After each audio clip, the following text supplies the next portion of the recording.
Alright, this is going to be a quick video on how to maximize your bicep growth. And the first thing I want to say is pull-ups and rows are not enough. The compound movements are not enough to maximize your bicep movement. You don't want to listen to minimalist thinking. You need to isolate your biceps to achieve your full potential with them. And it's very important you take the seriously. Induce progressive overload on your accessories for biceps.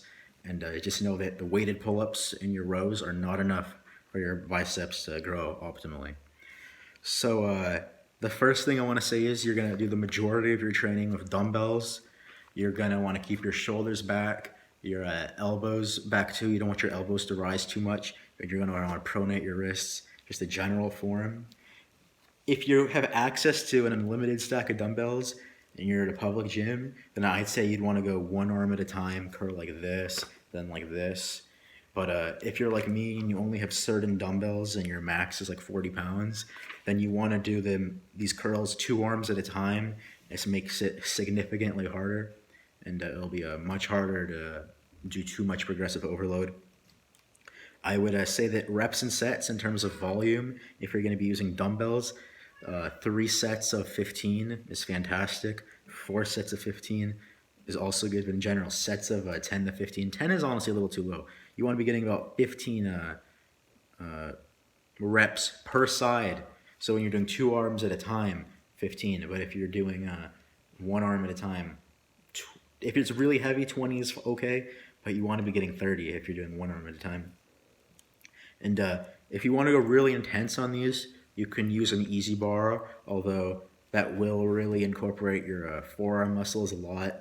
But there are some benefits of doing this, and I'd say 5x5, it works really well.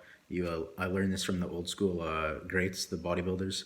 And yeah, 5x5 with the easy bar works really well. Go really intense, and try and go really slow on the way down. Don't cheat, don't swing on the way up. Putting your back against a pole works really well. And yeah, putting your back against something for all bicep training is good to avoid momentum and swinging and cheating. But the most important points for maximizing your bicep growth: keep your shoulders back, keep your elbows close to your side. You don't want your elbows to raise. And that's pretty much it.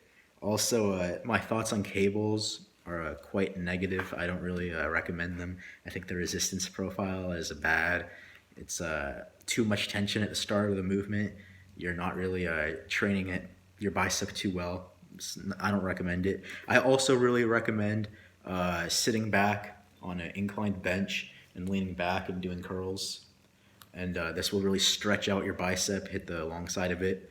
And that's another great variation. So that's pretty much all I have to say about maximizing your bicep growth. Just know you really want to isolate it, take it seriously, use good form, and try and induce progressive overload.